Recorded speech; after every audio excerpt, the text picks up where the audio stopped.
პირდაპირ ეთერში პოსტსკრიპტუმ და სტუდიაში დავით გიგალიშვილი აგრძელებს თქვენთვის მუშაობას. მოგესალმება თბილისის ოლიმპიურ ფესტივალს უმასპინძლებს და მოგებას ელის ქვეყანა და დედაქალაქი. წესით ეს საქართველოს პოპულარიზაცია, ტურიზმის, სპორტისა და ინფრასტრუქტურის განვითარება, ირიბის შემოსავლები. ამდენად მზად ვართ ასეთი ღონისძიების ჩატარებისათვის. კვანცა სუთიძე დაინტერესდა ამ კითხვით.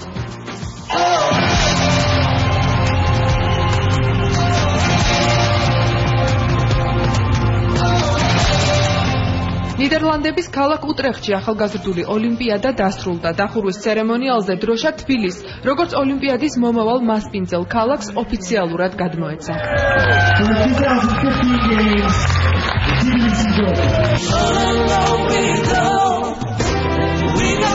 ევროპის ახალგაზრდული ოლიმპიური ფესტივალი თბილისში 2015 წელს ჩატარდება. ათასობით სტუმრის მისაღებად თბილისში მზადება უკვე დაწყებულია. ზაფხულის ოლიმპიურ ფესტივალზე მონაწილეობას 3600 ახალგაზრდა მიიღებს. ევროპის 59 ქვეყნიდან ჩამოსული მოასპარეზეები ოლიმპიურ სოფელში იცხოვრებენ, რომლის მშენებლობაც აქტიურად მიმდინარეობს.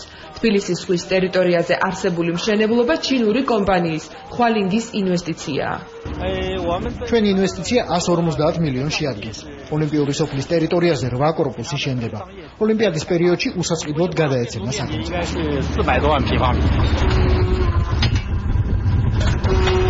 თავარი მოთხოვნა ოლიმპიური ფესტივალის სტანდარტების ზუსტი დაცვაა. მშენებლობის პროცესის სანახავად ქალაქის მერი თბილისის ზღვის ტერიტორიაზე მივიდა. ვადებში ნორმალურად ვეტევით, პრობლემა არ აქვს, ხო? ეს რამდენი სართულიანია სუბოლომდე? 9, ხო? ფესტივალის დასრულების შემდეგ ახლად გაშენებულ უბანში საცხოვრებელი და კომერციული ფართები კერძო პირებზე გაიყიდება. ამ სპორტული ღონისძიებისთვის ფასდაუდებელ სამუშაოს გვიკეთებენ, იმიტომ რომ აი ამ ხელმოცულობის სამუშაო ბიუჯეტი და რო დაგვეფინანსებინა, პრაქტიკულად ამას არათუ ქალაქის ცენტრალურ ბიუჯეტსაც გაუჭირდებოდა, რაც თავარია დასაქმებული ამდენი ადამიანი და აქეთა მიმართულებას აბსოლუტურად ვანვითარებთ იმის გამო, რომ აქ ახალი გზები კეთდება, კომუნიკაციები კეთდება. იმ კორპუსების წინ, სადაც ოლიმპიელები იცხოვრებენ, 5 ვარსკვლავიანი სასტუმრო შენდება. ოლიმპიურ სოფელთან ახლოს საძირკველი ჩაეყარა გრანდიოზული სავაჭრო ცენტრის მშენებლობასაც. პროექტის მიხედვით დასახლება საბოლოოდ ასეთ სახეს მიიღებს.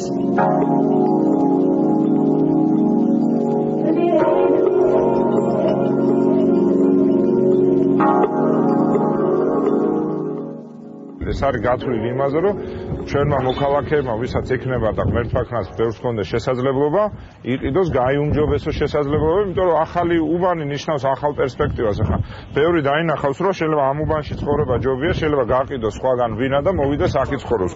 თბილისის მერიის ვალდებულებაში შედის ქალაქში უკვე არსებული სპორტული მოედნების კეთილმოწყობა. საქართველოს ოლიმპიური კომიტეტის პრეზიდენტი ლერი ხაბელოვი ფიქრობს, რომ ახლის შენებაც აუცილებელია.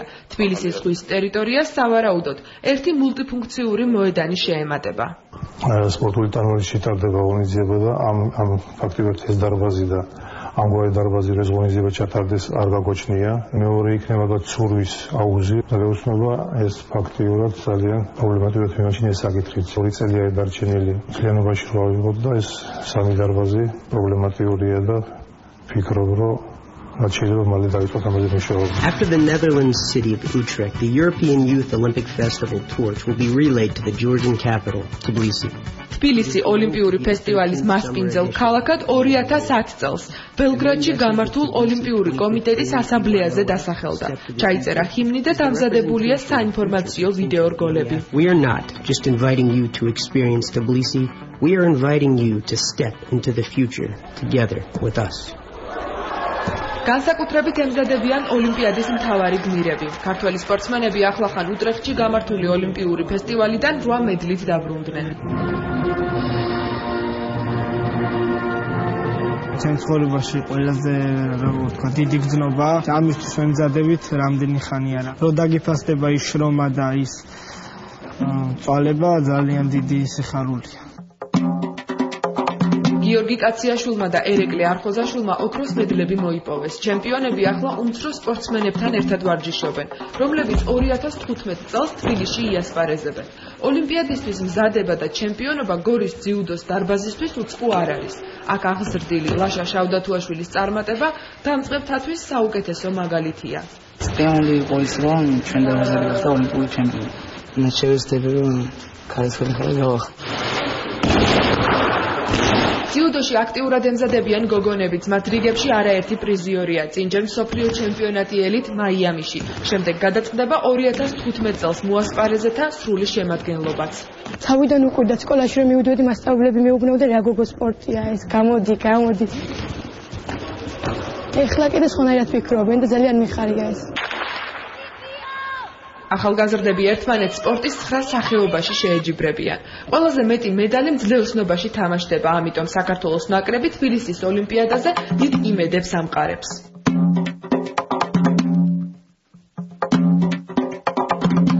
გარკვეულია ტანმოვარჯიშეთა შემადგენლობის ნაწილი.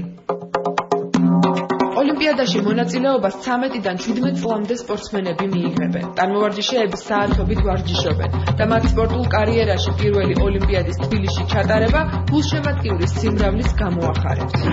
ვცდილობთ, რომ ყველაფერი დავხვეწოთ ჩვენი ბილეთები რაც გვაქვს და რა ვიცი, ალბათ კარგად გამოვა, იმედი მაქვს. ევროპის ახალგაზრდული ოლიმპიური ფესტივალის დროშა ოქროს მედალოსანმა გიორგი კაციაშვილმა ქალაქის მერიის წინ აღმართა. ოლიმპიური ჩირაღდანი კი თბილისში 2015 წლის ივლისში აინთება.